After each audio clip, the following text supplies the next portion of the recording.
Hi, Misha here, and over on the main Mishaco channel, I just posted or am posting a video looking at my Russian AK collection, or at least as close as I can to the major variations, milled, stamped, fixed stock, folding stock, also RPKs because I love RPKs, and some other variations. So not everything that was ever done, because there are some sub-variants that they did in very small numbers, like the RPKS folder, but the ones that were issued so over the years I've tried to have as close to Russian as possible, which is at times very challenging because of international trade agreements, political situations, and just frankly availability and cost of things.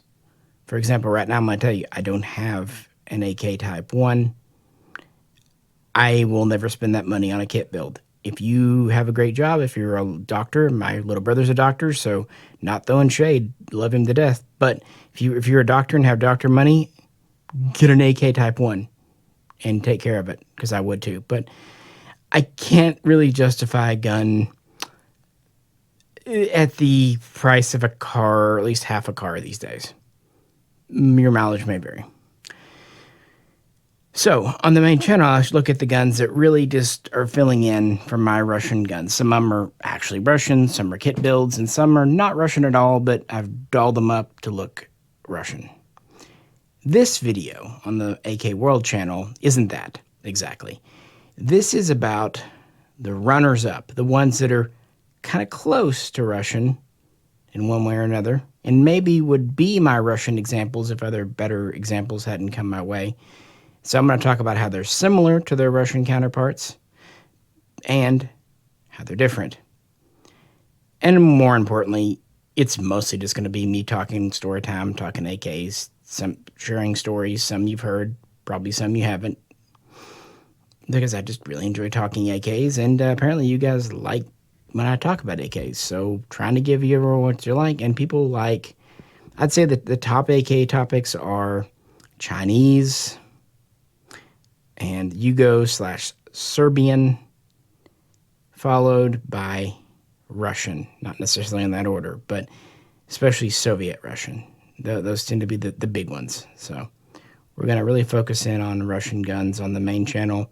And on this one, how, like I said, certain guns I have are close but no cigar. Going through the years, my AK experiences, and of course, talking about AK ownership in the 90s and 2000s and into the 21st century, and all that good stuff, and the pros and cons of imports, the pros and cons of kit builds.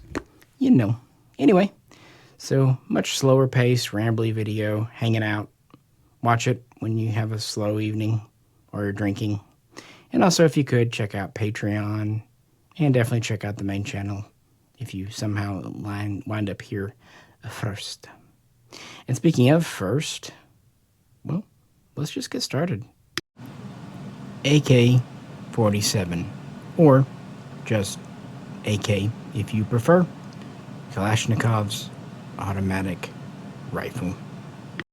My first runners-up, and both of these are very close to the original AK-47 Type 3, the original milled, because obviously the first guns were very close to this Russian pattern. In fact, not that many nations made them. And we have a Hungarian AK-55 and a Bulgarian, well, several names are used, AK-47, AK-M1, what have you. They're close. Of course, this is a kit build using original Hungarian parts. And really the only major difference between Hungarian AK-55 production and Russian AK-47, the furniture type, the look. In fact, the guns were put together by FEG, but the milled receivers themselves were made by a subcontractor, Danuvia, I believe, and the stock sets were made by a subcontractor as well. And of course, the rear sight would have different markings to Russian, because different alphabet. But yeah, the AK-55 is date type classified because that was the first year really the Soviets started letting other nations produce these, at least, entertaining. But it actually wasn't until 1957 they started tooling up, And 1959, they started turning these out, and they just did one big run through 1963. So, yeah, the furniture's not quite correct, and this is on a Bulgarian receiver, and the finish wouldn't be right. Whereas the original receiver, the barrel screwed in, these Arsenal receivers are press and pin. Not a big deal. Pretty much all your replicas, including the Polytech Legend and the Arsenal SA M7 Classic, have press and pin barrels too. What I really liked about this one, it has the original machined mag catch and the original machined front sight base and the proper 5-rivet trigger guard. In fact, that's actually why I ended up selling my Polytech Legend. Not that they're bad, not at all, far from it. And they do have the proper blued finish. But they do have modern parts because they were a modern production gun. They weren't built from original kits like this one. So a few things, for example, the recoil spring is the modern style. Again, the trigger guard, you have some stamping and like the trigger, the mag catch, and then you have some cast parts like the front sight. Nothing wrong with that, especially for what those Polytech Legends sold for. But push comes to shove, when the Legends started to really go up in value, I really like shooting this one more. Now, again, this has a phosphate finish. That's just what MSC gave them. To be fair, around 1970, Hungary would refurbish these guns, and some would lose the original blued finish, and it seems like they either got a paint over phosphate or maybe even just a phosphate finish, or I could always just paint it if it really bugged me. So it is quite close to a Russian. In fact, my very first milled kit was an AK-55 because you could get some of these kits in very nice shape. Some were rather rough, though, for a number of years. But in the grand scheme of things, it just has a few things that knock it out of the running for really close Russian clone. And much the same with my good old SA93. It's not that these came in with thumbhole stocks and you have to convert them. It's because this is really a semi-automatic version of Bulgaria's late milled 7.62 39 gun. Bulgaria is weird.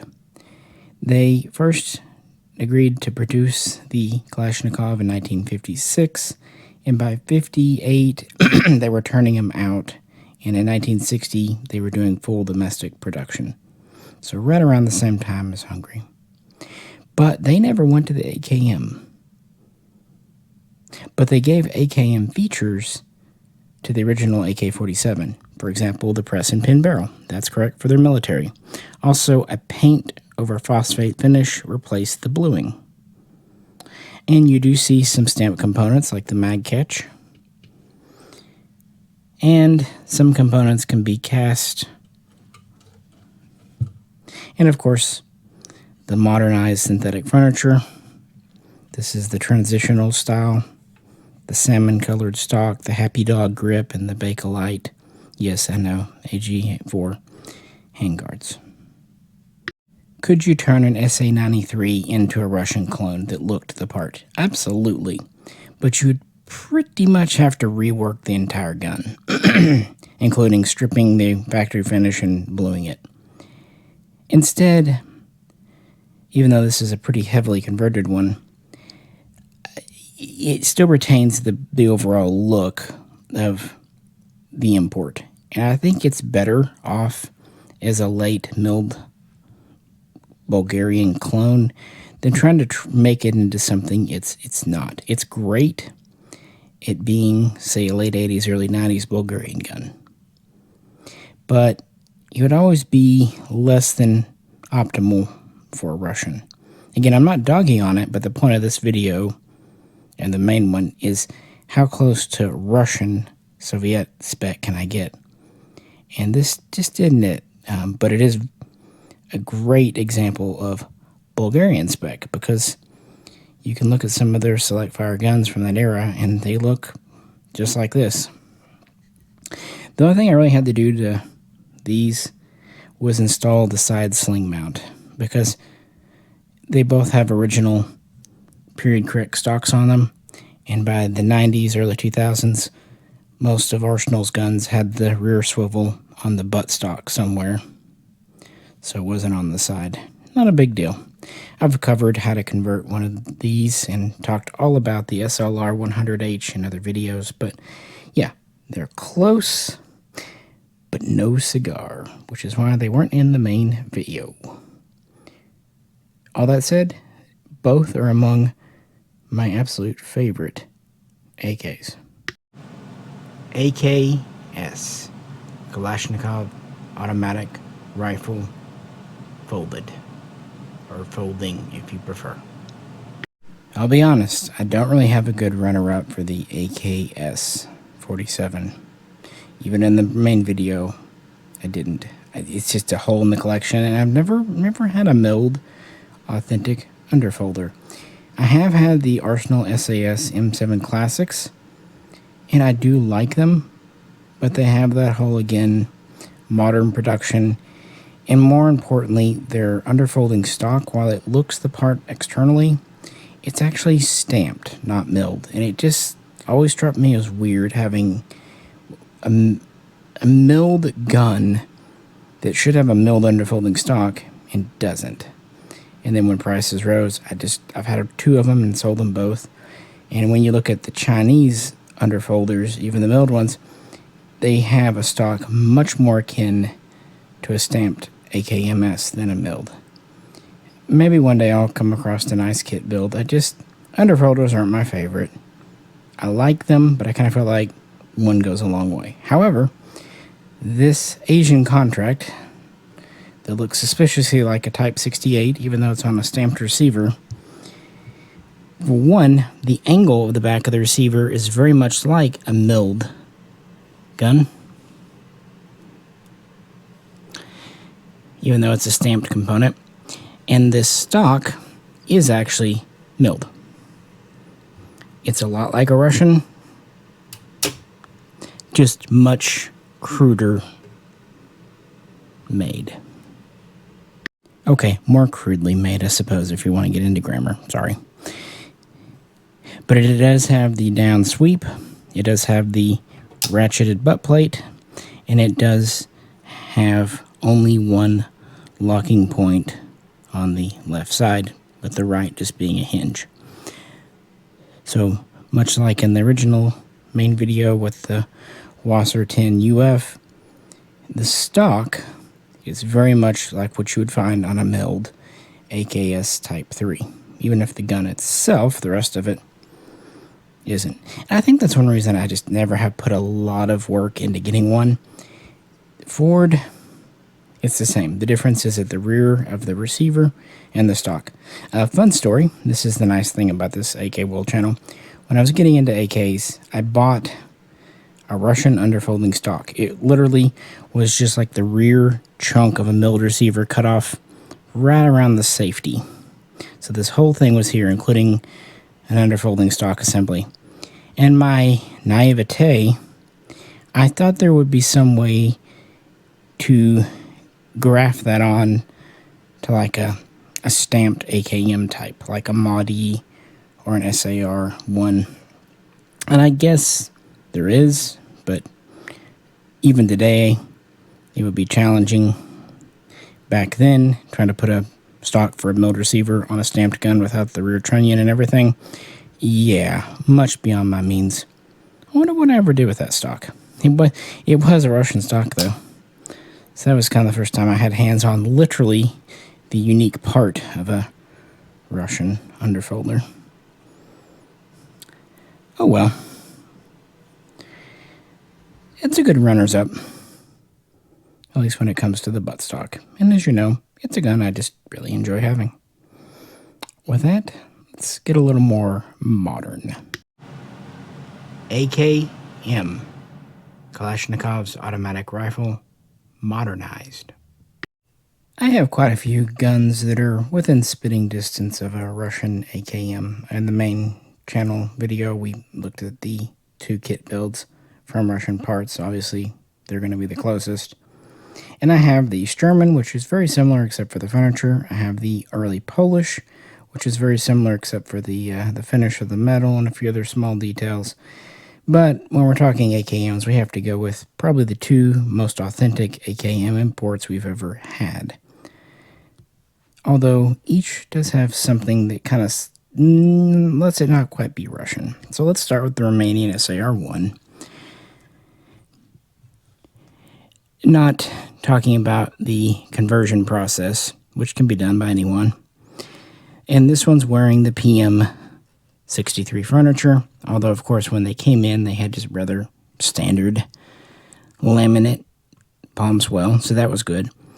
Now the difference, aside from just rougher machining on some guns at least, is that they have a phosphate finish. Now some Wassers and even maybe some very late SAR-1s had salt blued components. Like I had one that had a very dark, shiny top cover that might have been a salt blue, but the receiver is phosphate. Now what's good about these receivers is they're dimpled and all that. Another thing that kind of knocks them out of the running for being an exact Russian AKM clone is the side rail.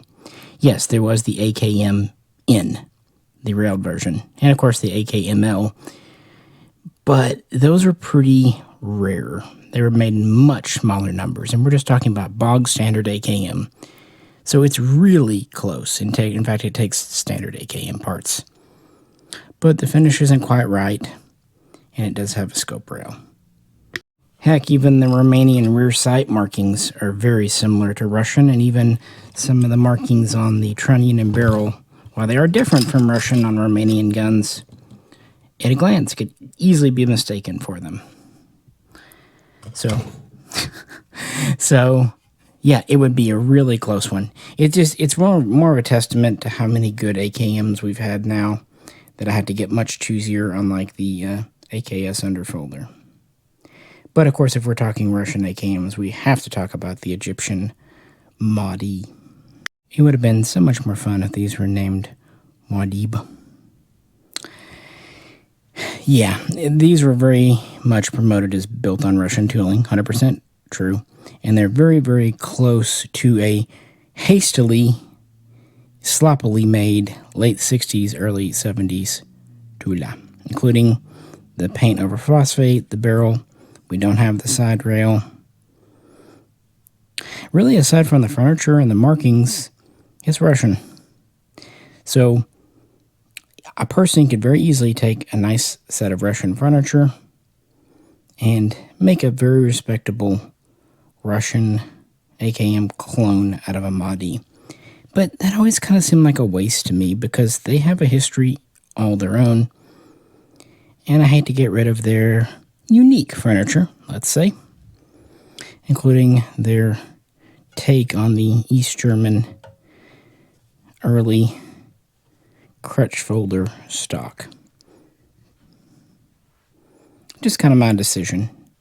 I decided early on I'd rather pay tribute to its Egyptian heritage than try to make it into something it really isn't, much like the Arsenal and Hungarian we started the video off with.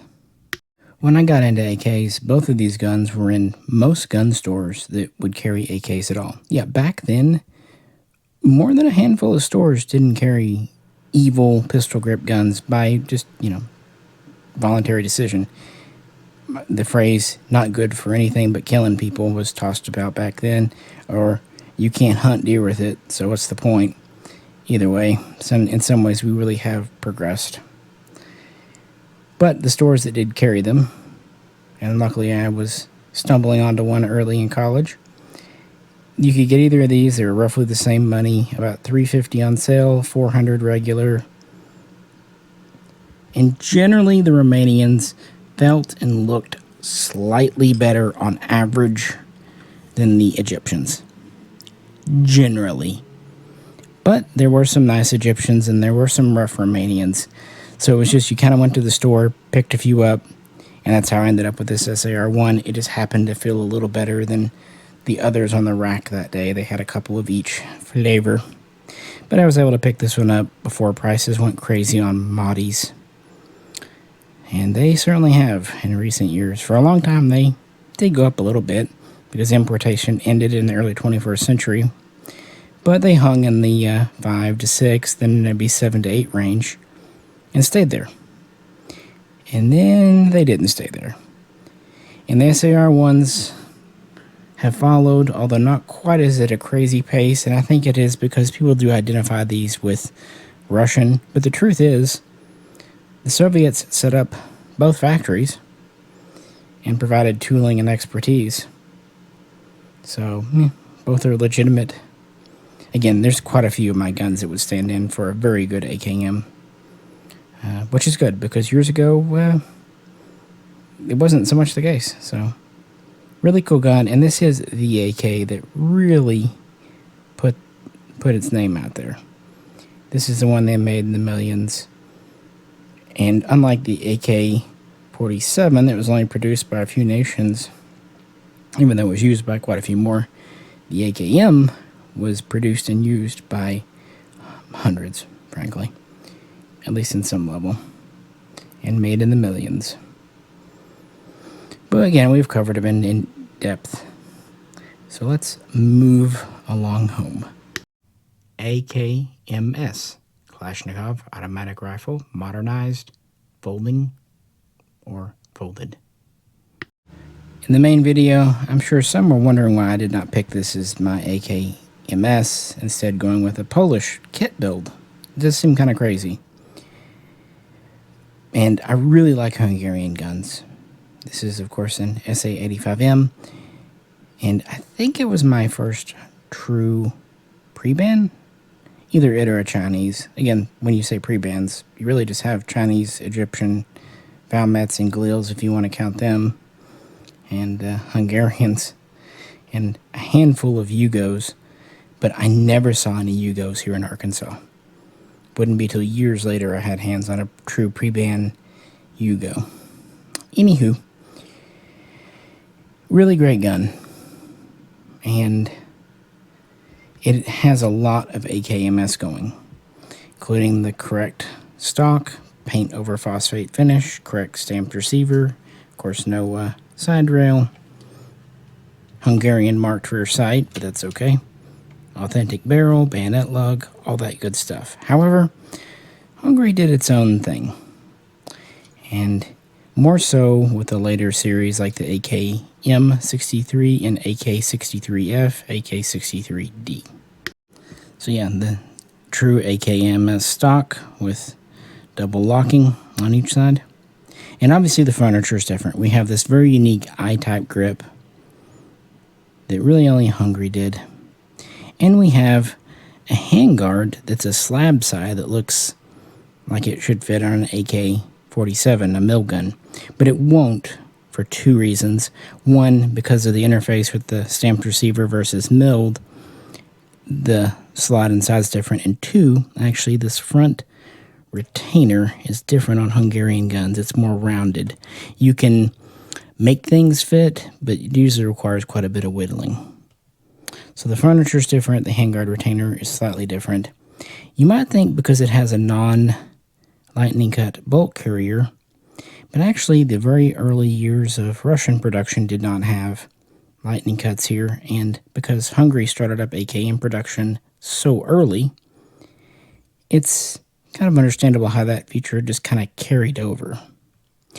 But one feature I've never seen on a true stamped AKM is a ported gas tube. That's an odd one. And now what's funny is the earlier AKM-63 did not have a ported gas tube, but when they get to the AK-63, the later gun, at least some, including all the Kastners I've seen, not to say they all have them, but the ones I've seen, have a ported gas tube, like a mill gun. It's cool, it's different, but it's not quite AKM spec, or AKMS spec, I should say. Again, am I being super nitpicky? Absolutely. But fortunately, when it comes to AKM and AKMSs, I can be. So it's a great gun, and I picked these up when they were still a very unknown thing. By far, these were the cheapest authentic pre-bands for years, and arguably of the highest quality. I would definitely rank an FEG over a Chinese. On the other hand, there really only are two variants, folding stock and fixed. You look at pre-band Chinese, there are over a dozen variants, and we're not even talking about minor details. We're talking pretty major variations. And I think that's why people really collect Chinese, is there's a lot of meat on that bone. With Hungarian and Egyptian, there really just isn't. There's more variations with Maomets, but good Lord, they were expensive then and out of sight today. So you had to have very deep pockets to collect Maomets. But yeah, good, solid runner-up for an AKMS, but it's perfect as an AK-63D. So leave a pre-band like this alone for sure. Don't try to make it into something it's not, because it'll never be a Russian, and it's a pretty cool piece of Hungarian FEG history. RPK, Kalashnikov handheld machine gun, i.e. implied light machine gun. Well, now I progress from all the options of the AKM, AKMS, to the part of the video where I really don't have many options, just because even excluding the guns I do or don't have, it's just we're getting into guns that just weren't made in near as many areas and imported or built as frequently. What I'm trying to get to is we're basically going to get more and more story time. That's kind of the point of this AK World channel. I can just kind of hang out and talk AKs with you and, whatnot. You can fast forward or not, or even better, share in the comments your stories, because I actually really do enjoy reading them. And as long as my computer's not being a dick, I can respond. RPKs. It's been a special interest of mine. And actually, I was sitting here thinking, this gun here, I think, is my oldest parts kit build still in the collection. In the beginning, we really didn't build from kits. A couple of reasons. One, we didn't have a lot of receivers and parts. Also, up until the end of 2004, they had the federal assault weapons ban.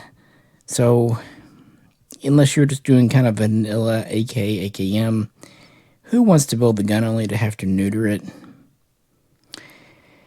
And there just weren't a lot of kits available.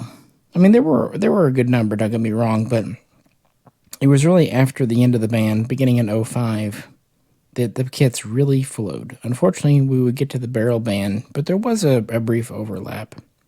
And this Yugo M72, my first attempt at buying an RPK, well, it actually goes back, it's again story time. I bought a Saga if you prefer. It was in 308, and it was still during the ban. 2002, 2003, and it was out of the old Shotgun News, I believe. It might have been SOG, started with an S, and I really wish I still had it because it was an oddball. I've talked about it from time to time. It came in with a pistol grip and a military style stock, but I had the small sling swivel like a Sega Sporter and just like a plastic butt plate, and I had the standard forearm. Why am I talking about this? Well, that was my first exposure to what I would become familiar with as an RPK, because even though it was an Izhmash product, not a Molot, it had to be on the beefier receiver because of that. And I remember telling my dad, because we had ordered it in at a friend of his pawn shop. I tell him, hey, do that. I was in college, so. And I said, hey, this isn't an AK, it's an RPK. And he goes, well, is it not what you wanted? That this is in the wrong thing, or is it wrong? Do we need to send it back? I was like, oh, no. That wasn't a complaint. That was cool. Even though I had a 16-inch barrel and really no other RPK features aside from the heavier trunnion and receiver, it whetted my palate. My next effort to get an RPK of sorts would come with the AES-10. Not the AES-10B, but the original AES-10. This was right after the ban came off. In fact, it was so soon that the muzzle nut was still tack welded on. Of course, we could break it loose. But unfortunately, the original AES-10 was much like some of the guns we had out of Egypt and China and whatnot. They weren't RPKs. They were AKMs with longer barrels. And a bipod literally just kind of cobbled on. Instead of being attached up here, it was back here. And I've actually done a video because when I sold that AES-10, a friend liked it just as a target gun, and it was cool for that, so I have access to it if I ever want to shoot it. We're still friends 25 years later, so. Anyway, I even tried putting a RPK top cover I got from Kvar and an RPK windage rear sight on it, and of course put it with a drum, which it actually, you could add a drum for roughly $100 extra. But it wasn't an RPK, even though it had a clubfoot stock. It did have the carry handle, ironically, but otherwise light barrel, standard receiver, yada yada. So, my next effort, I guess third tries the charm, was an M72. Now, not this one, but one of the Century M72 Sporters, which was one of their first builds. And they were on a Nodak 1.5 receiver, and they had a US-made Green Mountain heavy barrel. Not because the barrel band was in place yet, but because the Yugo barrels were so dart bore from, the bores. And they did the M70 AB2, they did the M70 B1 in much smaller numbers, and they did the M72. And when I first got it in from Century, it looked good, except there was a little pin sticking out here. Yeah, the barrel pin was cracked in two and was actually sticking out one half of the side. The guy I worked with at the gun shop just took a hammer and pushed it in. I'm like, I don't think that's gonna work. The pin that holds the barrel in is in two pieces. Thanks, Century. But it was better than my first attempt at getting an M70 AB2 because FedEx ran it over. He brought it in, and it looked like an accordion box. He just basically looked and says, "You're not going to sign for this, are you?" No, we are not. And then when I went to order my second M70 AB2, they were sold out because everyone was buying feature guns, and I had to actually wait 6 months. Anyway, this kit. The same friend that actually took the AES-10 off my hands, we went together and we bought a few of these kits from, I believe it was R Guns, and they were considered to have good barrels. Still wear and tear, maybe a little dark, but still good rifling. For a Yugo barrel, for a Yugo bore, they were good. And this was an old school kit. Essentially, the whole front end was a piece, and all you really had to do was rivet. And Nodak Spud was really hitting their stride, making receivers. So you could actually put one of these together in a Saturday afternoon. I know because another kit went to my doctor at the time, and that's exactly what he did. He put it together on a Saturday afternoon. Yeah. Now, I was pretty happy with these things. And to me, this was an RPK. Now, of course, later on, I would learn, not really. An M72 is an M72. It definitely filled the same LMG role as an RPK. It was inspired by them. But, didn't have the clubfoot stock, standard M70 type receiver, really. Handguards are different. And actually, it does have a shorter barrel, which is slightly heavier. It has these very iconic fins. And even the bipod is a little different. Again, you might think it's nitpicking, but, it is a shorter barrel. But it's its own thing. And I like Yugo stuff. Luckily, by this point, the AES-10Bs were hitting the market. And they were really close to Russian RPK because Romania was just one of a tiny handful of nations that actually had full production rights, licensing, tooling, know-how to make Kalashnikov's handheld machine gun. Most other nations either just bought them from Russia because they didn't need them in large numbers, or they reverse engineered them like Yugoslavia or China, North Korea, what have you. So the AS-10Bs had the clubfoot stock, the right receiver, windage sight, top cover. And originally, instead of having this style of bipod or even an RPK style, they actually had a PKM style bipod, which is a little bit shorter, which from what I've researched over the years, Romania did use on and off as kind of a substitute standard part, especially early on in production. So if you got an AES-10B, you could really get close to a Russian RPK. In fact, even to this day, it's the only original pattern RPK to ever be imported, or at least as close, because all the Vepers are based on the RPK 74M, not the original RPK. So yeah, in my first couple, I've had several over the years, I did leave in very Russian configuration, clubfoot stock and all. But this one, I've tried to make as Romanian as possible.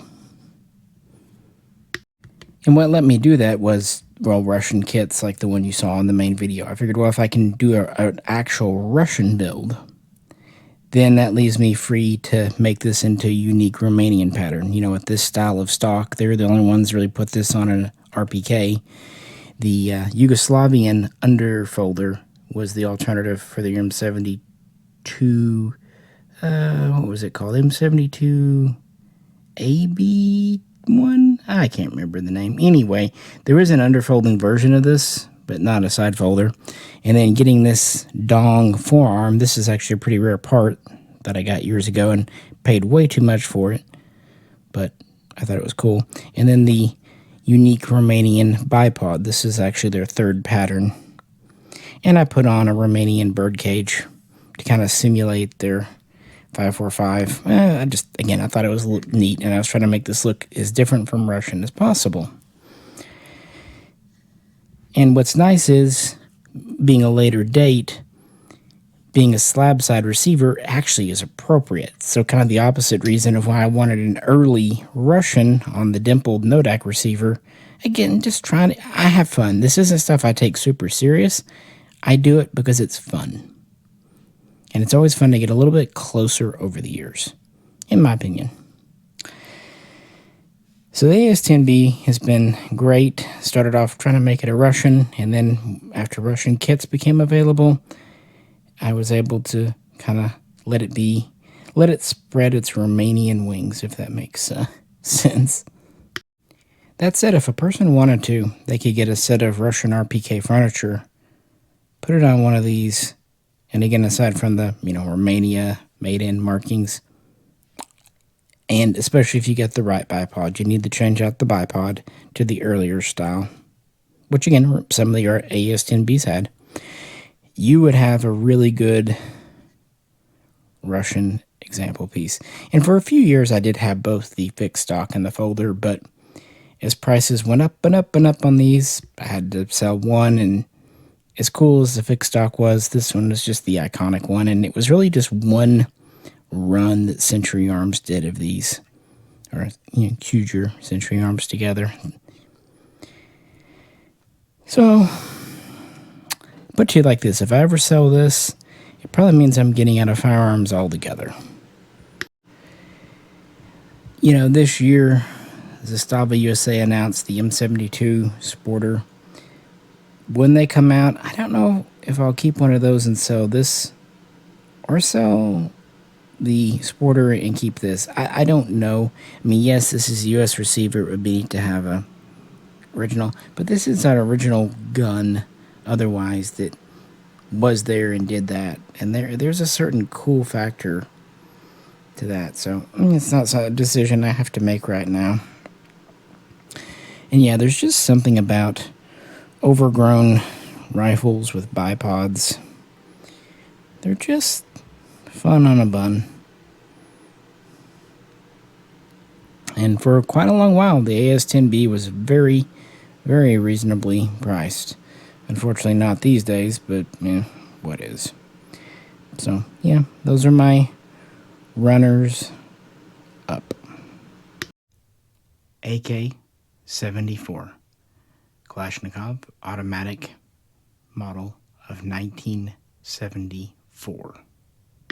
Well, now we depart 7.62-39 guns and get into 5.45 by 39 guns, and yet another beggars can't be choosers.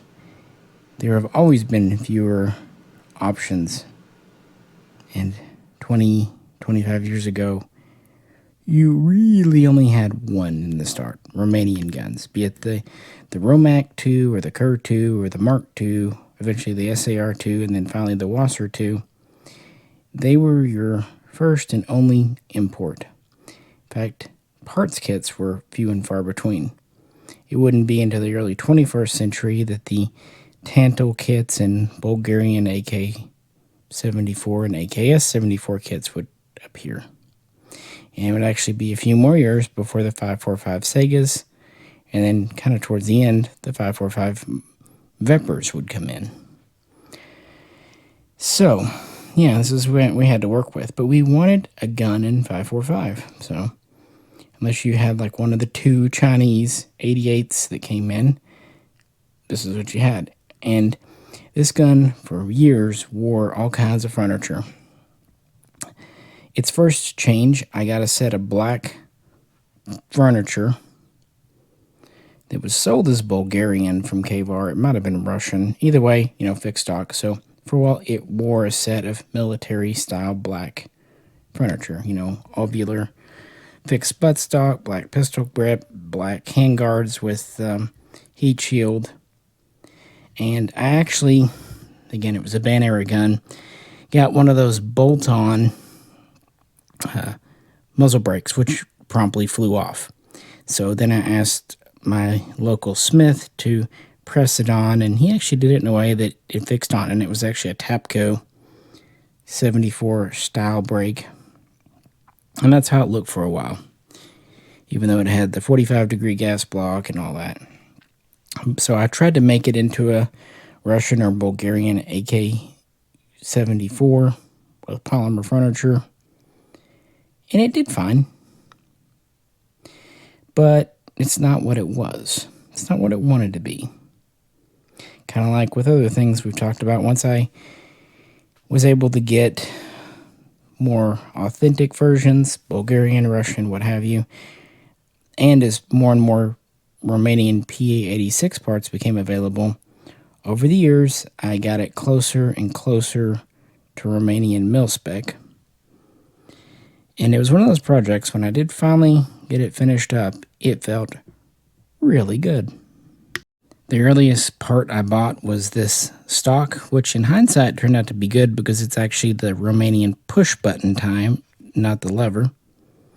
Then I got an unmarked virgin upswept charging handle from Kvar, unmarked. And it's had several different dong forearms and handguards. And then, of course, the very unique 22mm longer brake and corresponding front sight, which came out of a pretty nice condition kit. This is in no way Russian AK-74 spec because Romania didn't get a license to produce them. Instead, they took their AKM, their PM63, and kind of changed it to work with the smaller cartridge. So it's its own thing. In fact, these had metal, not polymer mags in Romania. But yeah, once I let it kind of be what it wanted to be, it's just a great old gun. So what about this one? AKS-74 Kalashnikov automatic rifle, folding, model of 1974. The first Tantal I bought was put together by Military Gun Supply in Dallas, Fort Worth, Texas. It had the original barrel, hot blued finish, quite well done. And there's been lots of Tantals over the years. In fact, of the roughly 25,000 that Radom built, I have a feeling a majority of them even if in parts kit form, ended up over here, because they were very common for a while, including those infamous ones that Century put the U.S. barrels in that weren't quite right. In their defense, that was probably the first 545 bore that was used in America, at least at that scale, and they really just didn't know what they were doing because it was right after the barrel ban. Before that, they were able just to use the original Radom barrels, and no one cared. So I got this, and I thought, well, this might be pretty close to 74. I really didn't know much because it has the kind of break on it. 90-degree block. All that. And to be fair, maybe in some ways it's closer. But I think the main reason I got it was the ban was recently off. I wanted something with the bayonet lug, folding stock, that kind of thing. A lot of people did. Now, we've never had an import of a Tantal. So everyone does kit builds. Inner Arms did a nice group some years ago.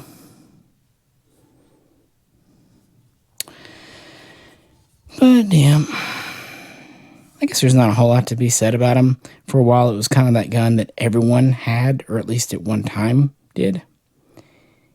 It was the most affordable, easy to find 545, although there were quite a few Bulgarian kit builds around too, which were a Russian spec, for the most part at any rate. But like Romania, Poland kind of reverse engineered the AKM to make this here, WZ-88. I think others like these because they have a bit of an East German vibe, thanks to the stock and the Bakelite lower. Now, it's not the same as an East German Bakelite, but you know what I mean. And they're very interesting threading because they are 14 mil, but they have their own device because of the way the barrel protrudes.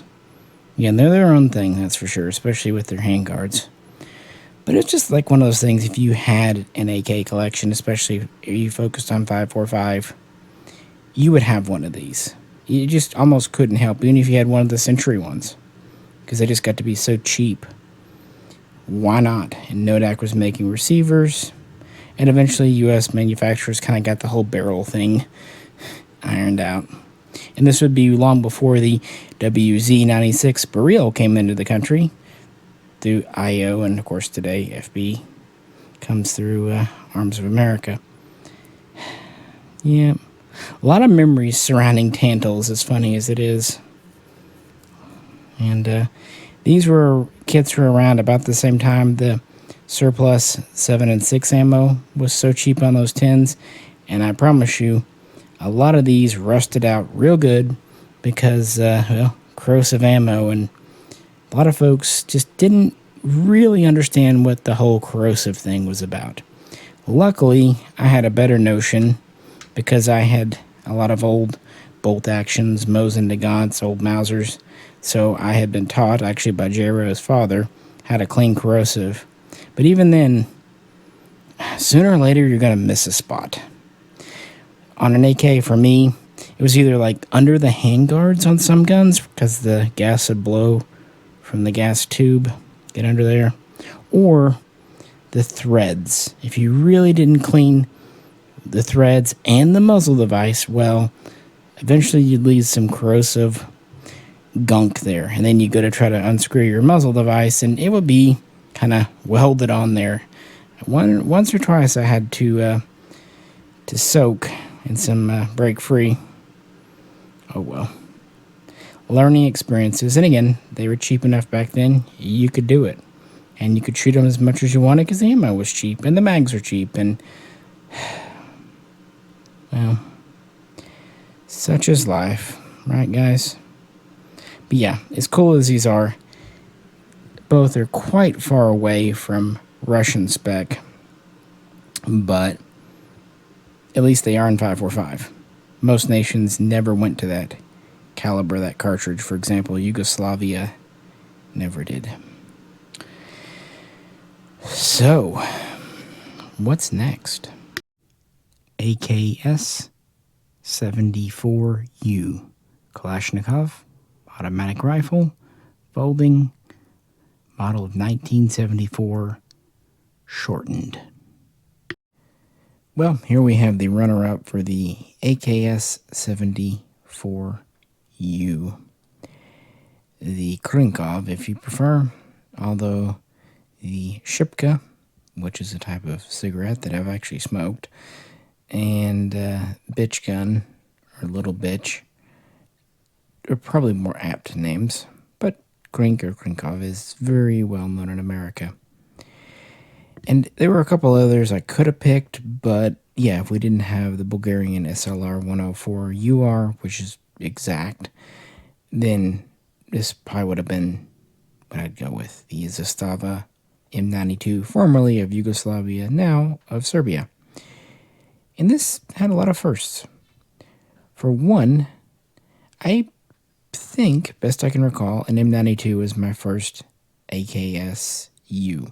Kind of dropping the 74 because this is chambered for 7.62 by 39, which was the version used primarily by Yugoslavia's armed forces, although an export model, the M85, was chambered for 5.56.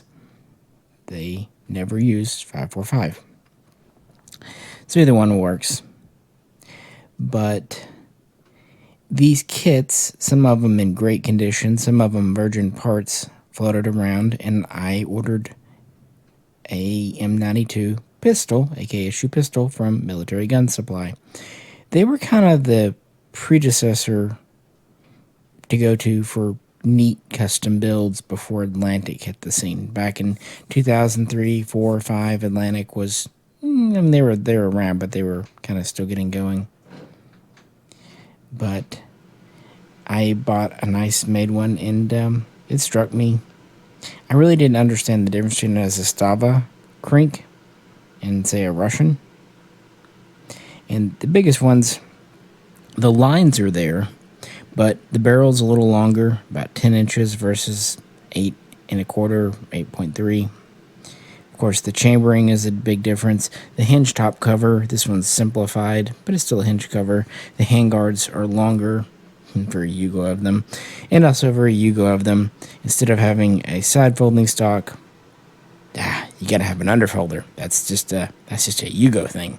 And of course, a blued finish, all that. So yeah, and M92 was among my first, and so that was cool. And that was long before arm braces were a thing. But that was a kit build on a U.S. receiver. This was imported as a pistol. Now that seems pretty de rigueur today, very normal, but it wasn't at the time. In fact, the only other AK pistol I can think of that came in before the PAP M92 PV were Romanian Dracos, but at that time they were all the 12-inch version. The minis and micros were still a ways off. And so getting a 10-inch gun that looked very much like a Krink and was so much cheaper. Even a pistol build was going to set you back about $1,000 if you were super lucky, but upwards of $1,500 if you weren't. And carbines were more. These were around $600 when they came out. And that was retail. I remember walking into a local store, in fact, the same store I bought my SAR-1 at years earlier, and they just had it on the shelf, and it was the first time I saw really a Zastava AK, aside from those EAA PAP rifles, which could only take low-cap mags. I mean, this thing, okay, didn't have the stock on it, but everything else was good to go. Took standard mags, even had the flip-up low-light sight, and was threaded its unique 26 millimeter, although originally they didn't come with the booster. You had to kind of acquire that. And then, of course, the arm braces would be a thing. So it was a really good buy. One of the first Zastavas, and of course today Zastava is very popular on the U.S. AK market. And it's guns like this that really put it there. Now me, I never was content with an arm brace on this, because it just looked wrong with this wood handguard and kind of polished carrier and all that stuff. Now, some people put side folding stocks or other things on these, and that would be fine for other guns, but darn it, Zastavas, they love their underfolders. But as a pure pistol, it just wasn't that great. So what I ended up doing was acquiring a Zastava stock and cutting the rear for it. Luckily, the trunnion these ship with is a blank underfolder trunnion, so not a hard deal to put it in. Now from there you can either SBR or, like I did, just put on a extension. I think this came from CNC Warrior. I really should SBR this summit one day. It's a neat gun. And I actually like that the older ones have the 1.0 receiver. A lot of the newer ones have the 1.5 with the bulge trunnion. For a regular PAP rifle, that's fine. But since part of this AKSU is to be, light, handy, submachine gun, I don't like the added weight. This is already heavier than a Russian. It's about 7.5 pounds unloaded, whereas a Russian is verging on 6 unloaded. Part of it's just the underfolding stock is heavier. Part of it's the longer barrel, and even though this is on a 1mm receiver, it's still a little beefier, like in the trunnion area. A little bit heavier barrel, longer handguards. It's a stop, but they can't help but overbuild. But, yeah, as I said in the main video, not many nations produced even a variant of the Krink. Very few, really, just Bulgaria, I think, made an exact copy.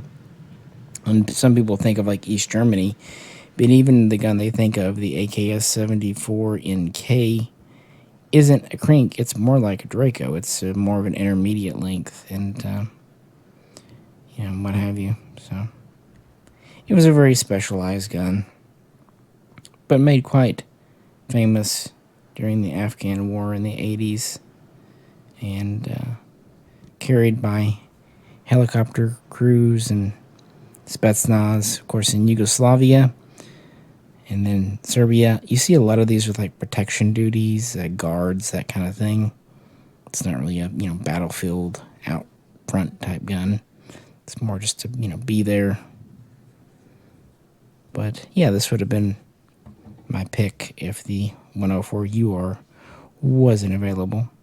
But it was, so that's why it's in this video. But yeah, it has a cool place in history for the civilian market as well. And it's just got the classic lines.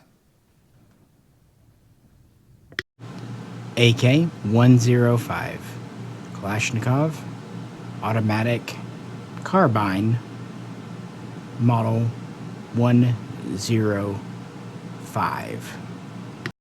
Yes, I know, doing these slightly out of order compared to the main video, but there's a good reason why. Part of it's flow, and part of it you'll figure out in the next section. The AK-105 is unique, and yes, the KP-104 is in the wrong caliber. It's an AK-104, but other than that, not being in 5.45, it's a dead ringer. Will not be made in Russia. And I can't even blame them for starting off in 7.62-39, although in hindsight, it might have been better to do it like an AK-102 and 223 with the way the ammo's going. I digress. The AK Century series, or AK-100 series, is really only made in Russia and a few places like, say, Venezuela, and then you have a few other places that are buying them but don't fully make them. My point is, for any of those, you really have to get it Russian, because we're not getting guns from Venezuela. But the intermediate length has been around since almost the beginning of the AKM, because it was, frankly, just a good idea. Harkening back to the AKSU, the Krink, be it the 10-inch M92 or the 8.3-inch AKS-74U, it's pretty small. In fact, it makes a lot of sacrifices for that. Most nations weren't going to do that. And the first to really put into full production past the prototype stage was Hungary with the AMD-65. About a 12.5-inch barrel, shortened gas system, and a unique larger muzzle device. But what really held this back was they didn't go fully with the combo front sight gas block. These are still two separate units. meaning the gas system had to be shortened gas tube, all that. Although we did have an integrated flush fit folding stock. That was pretty cool. But that was an early effort at the compact system. And East Germany would follow with the AKS-74NK. And eventually we would get the Romanian short guns, first the PM80, then the PM90 short. And of course in America, we would first see these as the Draco pistol with a 12 to 12.5 inch barrel. And I do mean that literally, because some variants of the Draco family have right at 12 inches and some are right at 12.5. It depends. Now, of course, mine's a Wasser 1063KR. These are pretty uncommon, if not especially valuable. But as far as I can remember, the Draco 7.62-39 12-inch barrel was the first AK pistol import. Before that, if you had an AK pistol, they were built from parts kits. Correct me if I'm wrong, I might be forgetting something earlier, but the Dracos came in pretty early on. They too, like I said, had the shorter barrel and were among the first to have the combo front sight gas block we saw here. But they still had a slightly shorter gas tube and gas piston, but they were able to mount standard length handguards, unlike an AKSU. And they were pretty standard otherwise. You know, they had the shortened rear sight, it was pretty standard leaf, and they had a standard rear trunnion. You could put whatever stock you wanted on them. So that's kind of the progression. And these were really the guns we had available in America around the time the assault weapons ban was allowed to sunset. Lots of AMD 65 kits.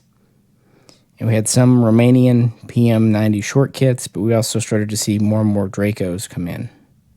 Fun story. Now, of course, this is an FEG SA2000M AMD 65 sold by Tennessee Guns years ago, which I think is kind of your best bet for one of these, and they were actually very cheap at one time.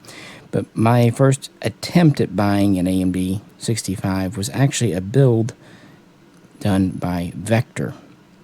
And they were a small company. Some might not remember who they were now. They've been gone for about 6 years. Anywho, they had a lot of AKs. Of course, they had the original barrels. And people wanted this stock, so they built it up as a carbine, very similar to this. And it would have been on a US receiver. And I ordered it, paid for it, and waited, and it never came in. They shipped it, and I believed them. We got to really looking into things. And this happened a lot back in the day before kind of autocorrect and the online database system. I live in Arkansas, which is postal code AR. Especially back then, a lot of people thought Arkansas was AK. And they thought AR was Arizona. No. Arizona is AZ. See where this is going? Yep. They managed to ship it somewhere in Alaska. And when we traced it, it kind of went up. I think this says like a drugstore or something. Keep in mind, though, this was Alaska 20 years ago and tracking 20 years ago, so not near as precise GPS and all that today. And also up in Alaska, there's a lot of multi-general stores. In fact, my hometown had a drugstore that also doubled as a UPS drop-off and pickup point, so not shocking. And unfortunately, I did get my money back, but for whatever reason, they couldn't build me another one. They might have been out of parts, whatever. And they never could locate the gun, so I had to wait. Next time I tried one was a Century. Literally, the handguard retainer broke the first time I shot it, flinging the handguard forward. That sucked. And I really wanted to be done with AMD 65, except I think it's a really cool design and kind of has a very modern look, very skeletal. But thankfully, these Tennessee guns came around, about 2008, 2009? And finally, I ended up with a winner chicken dinner with this here one. But we really had to wait for the ban to sunset because it's not often talked about today, when it mostly dealt with rifles, but the 94 assault weapons ban, part of the crime bill, did put restrictions on pistols, especially with external mounted magazines. Mostly to do with weight. So if you see a AR pistol or an AK pistol put together during this time period, they're pretty funky looking, and most guns were too heavy. I did see a few AMD kits put together during this period that were presumably light enough, and I think that's because this is a very light gun, and even then, they did some really crazy things to kind of skeletonize them. I believe Forgotten Weapons has done a video long in the past about ban-era AR-15 pistols, and I once had a Bushmaster 7.5-incher, and usually even if they would do an AMD, they would often cut the barrel down even shorter, again, just trying to get it under that length. But after the 2004 sunset, you could do whatever, and so, yeah, these became prevalent. But still nothing really like an AK 102, 104, 105. That is until the Arsenal SLR 107 CR and SLR 106 CRs came along. And guys, it's hard to convey how much of a breath of fresh air that was back then.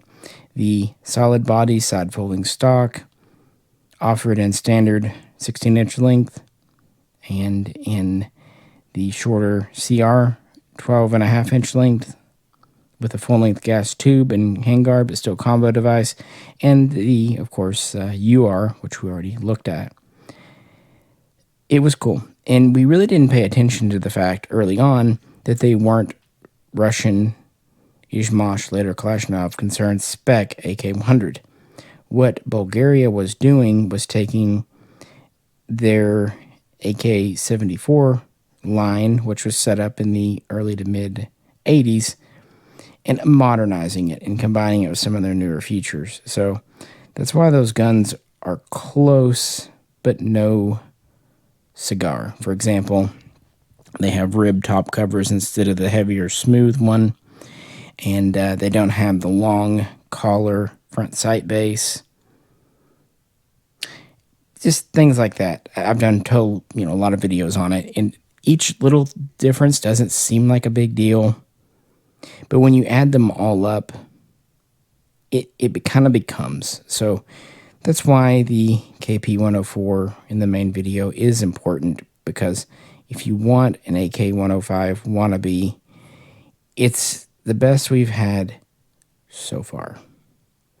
But these guns really show that spirit of wanting to do a carbine, not a submachine gun length. For, the AKSU was really inspired by the Colt XM177. Now, the essentially foot-long barrel and trying to get as close to a standard gas system as possible started with Hungary, but really was progressed by East Germany and Romania, and Russia, not wanting to pass up a good idea, picked it up with the intermediate length. And of course, the AK-105 is important for any Russian collection because it's really what replaced the AKS-74 and AKS-74U in Russian service, and really split the difference in a great way. But for years, if you wanted that length, which again I admit is probably my favorite just for handling size, these were your options aside from maybe a custom build with a US combo block and cutting a barrel down and doing all that.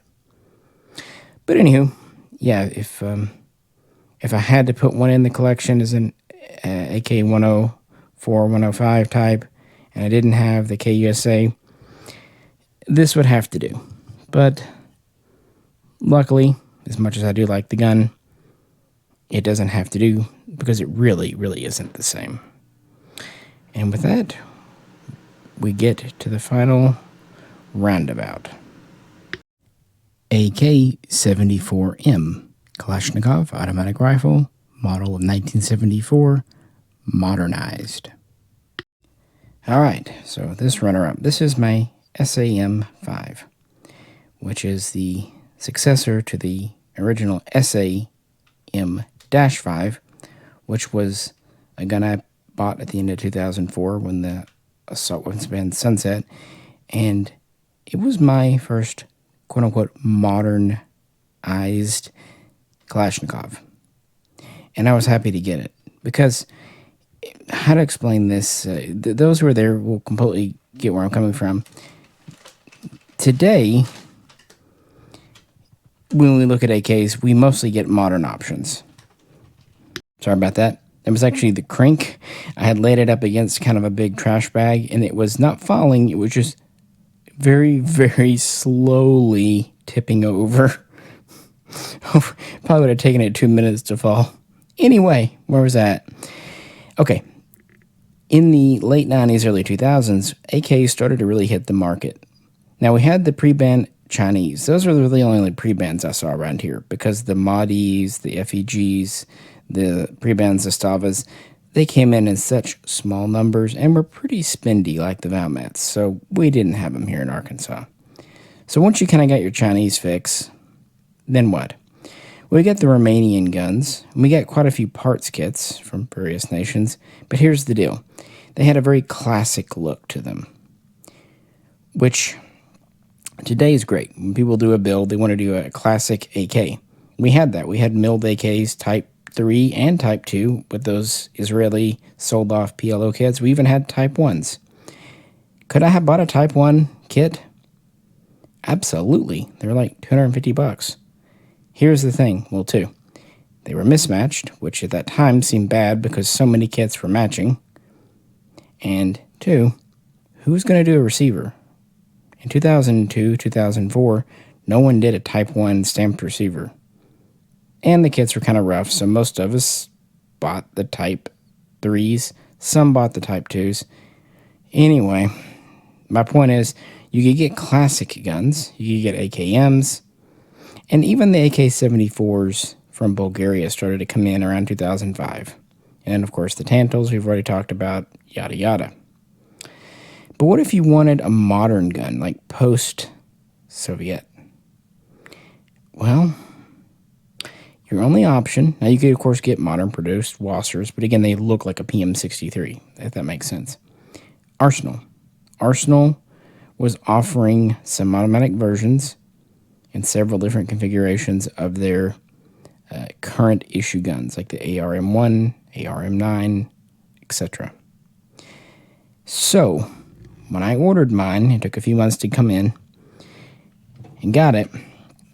It was the first factory gun I picked up that had black furniture, or at least black furniture that wasn't Tapco or ATI US made crap, authentic military stuff. And the first to have one very interesting modern feature at the time. It was chambered for .223, 5.56 NATO. We had a few other guns like the SAR-3, but those were kind of put together for the U.S. commercial market and didn't always work so hot. This was based on their military gun because Bulgaria was shifting over, at least in part, to the NATO caliber. So, to my mind, the Arsenals were the first truly combat-worthy guns in that caliber that were AKs. So that's why I bought it. I thought, you know what, I've got a 5.45 AK, I've got a couple of 7.62 39s. Let's get a 5.56. And that modern caliber, which more and more nations were shifting to, this is right after Poland had adopted the barrel, but semi-automatic barrels were another decade out for us. But yeah, this seemed like a modern gun to me, and it was for that day and time. And when friends would go shooting, we would just call this the AK-101. And yeah, me, back in that day and time, I wasn't near as strict with my own head about what's what. Into my mind, well, I knew it wasn't a Russian AK-101. It was. And because it was in that small diameter, high velocity round, even though it wasn't 5.45, Arsenal would not do a 5.45 back then. It was close enough. It had that same feel. And I kind of still even feel that today. If you can't get a 5.45 gun, if you get a 5.56, even though they're different rounds, they handle much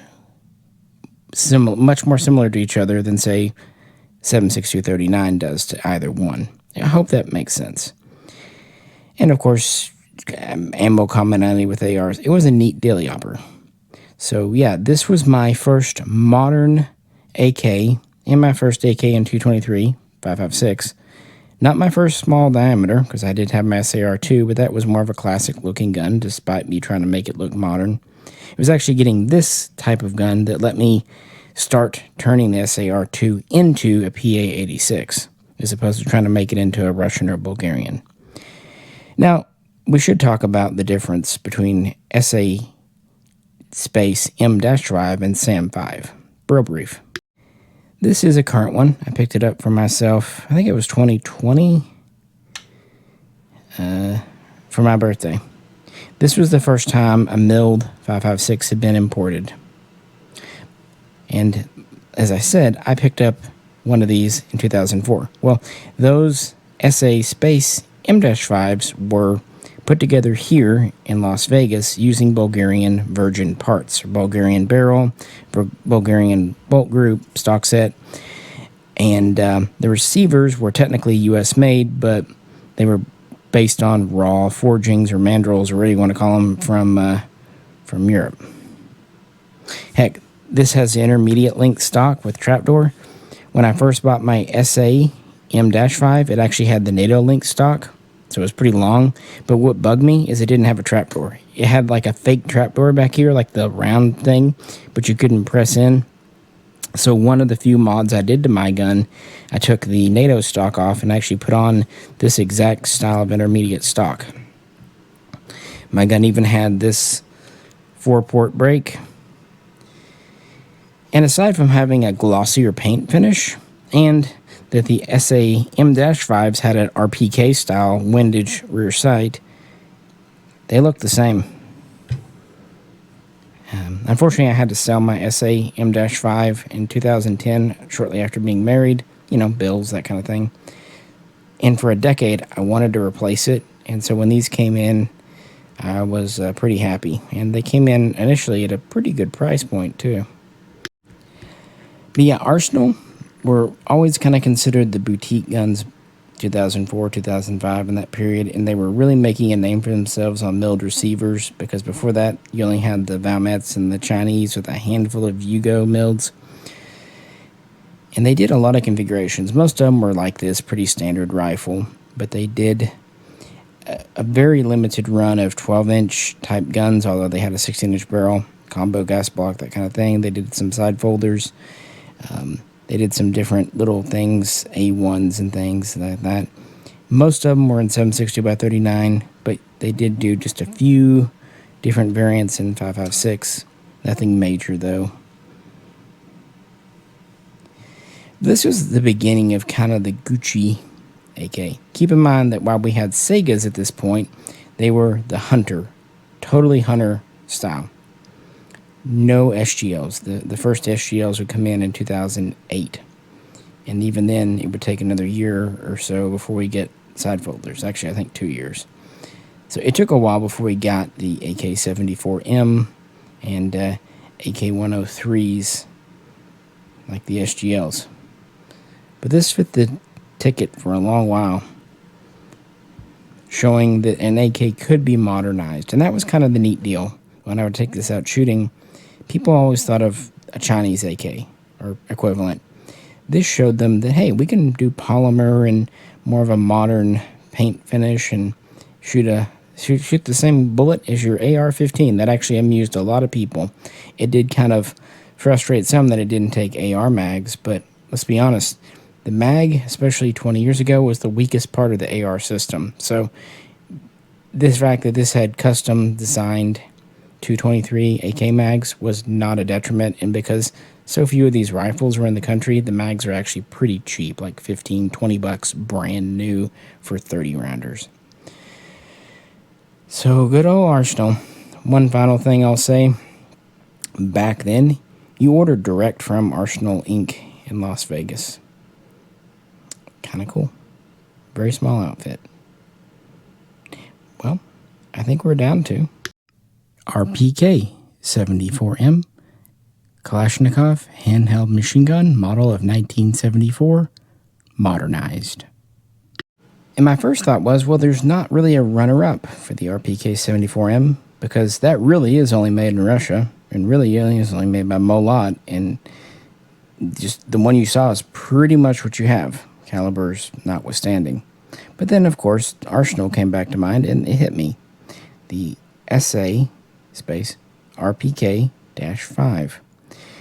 This is a modernized, what we'd think of as RPK. I mean, I guess it is an RPK because it says so on the side, although the militarized version, Select Fire, is actually called the LMG. That's it. This is the Arsenal LMG. This is, a modernized AK light machine gun, but much like the Yugo M72, it's not really an RPK. We have a heavy, long barrel, but it's actually slightly different. And like the early AES-10Bs, it has a modified PKM style bipod. Notice how it doesn't come back near as far. And notice there's no cleaning rod under the barrel. One of the things that always puzzled me when I would see the RPK on the Arsenal website was they said it had a cleaning rod. Well, it actually fits in the bipod, 3 sections. That's pretty cool and unique. And most of them were with the wood furniture.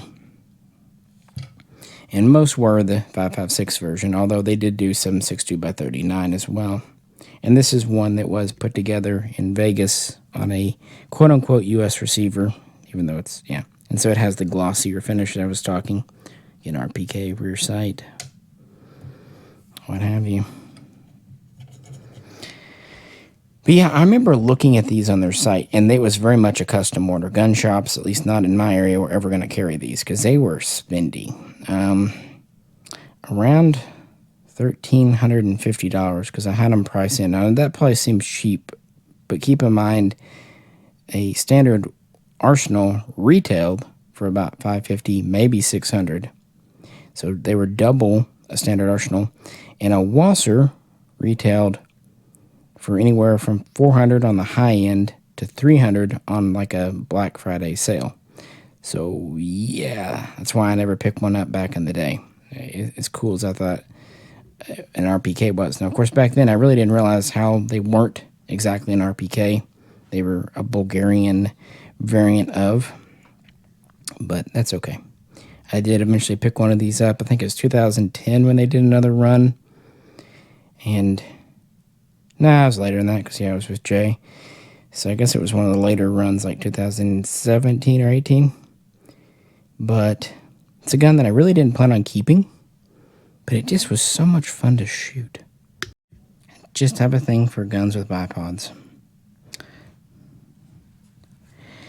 Now, this came in with the blonde wood furniture, and I'm going to be honest, I don't like it. It's trying to be something it's not. Now, Bulgaria did make the milled receiver-based LMG RPK thing in the 70s, and while they had the license to do the original AK Type 3, as I said earlier, they never got into the AKM, and by extension, never did the RPK. Now, they would do, or at least issue, the RPK 74, although I still suspect a majority of the parts on those came from Molot, even if they were virgin, unmarked.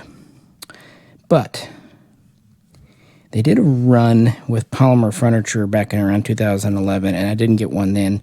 This run, they all had the blonde wood, which I just wasn't really keen on, but they still had complete virgin polymer RPK stock sets, and these are unique because they need to fit the milled receiver, so tangs and all that, and of course these are different too. So I took the blonde wood off and put this polymer on, and I'm really glad I did. It gives it a unique look, and it just fits that modern aesthetic because of it being in 5.56. I really didn't have much of a choice on the caliber, although I don't regret it.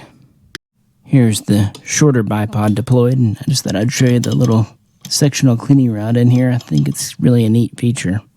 Of course, scope rail is standard. Like I said, I didn't have a choice because by the time I decided to get this, they only were doing the 5.56, and it seems like that's still what they preferred. Way back in the day, you saw more of the 7.62x39s, but those sold out very, very quickly. Well, but going back to 2010-11 period, as I keep teaching, they did do some more 7.62s, they did some 5.56s, and they did one run, and it's the only run I can ever recall, correct me if I'm wrong, of what they called the SA RPK 3, which was this gun, but with a 5.45 barrel. To my knowledge, that is the only milled receiver 5.45 rifle Arsenal has ever put into production, even if they only built a tiny number at the custom shop. Now, they did plan to do the SLR 102, which was a milled 545 like the SLR 101, but it never made it past the concept prototype ATF approval phase. So there might be, 5 or 6 out there somewhere, but, with the RPK3, I forget, they tell me how many they built. It was small, like 50. But it looked like this, and back then you could choose to have them built up with either polymer or wood. And as neat as the 545 version would have been, I'm glad I didn't get it because I've got 2 RPKs in 545. I don't need more. This is the only RPK I have in 223, 556. And I think if it were in any other caliber, I would have sold it already. But being in this caliber and fun to shoot, it just haven't got the gumption up yet to move it. It's not completely off the board, but I don't want to. I have a hard time selling RPKs anyway. Especially considering that if you exclude Molots, these are the only other modernized AK light machine gun types. Yeah, there's the Zastava M72 Sporter coming out this year, but that's still a classic pattern gun, if that makes any sense. Well, and again, it'll be in 7.6239, which the majority of RPKs are. Small diameter, high velocity, very limited options.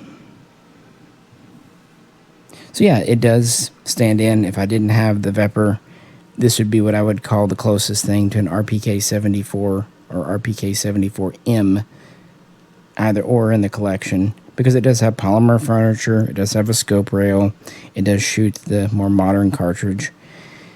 And it does feel very similar to the Vepr when you shoot it, but it is very nice and very smooth. And these Las Vegas guns, they might be a little bit mythologized today, but I'm going to be honest, there's a reason Arsenal got the reputation it did back in the day for just producing fantastic AKs.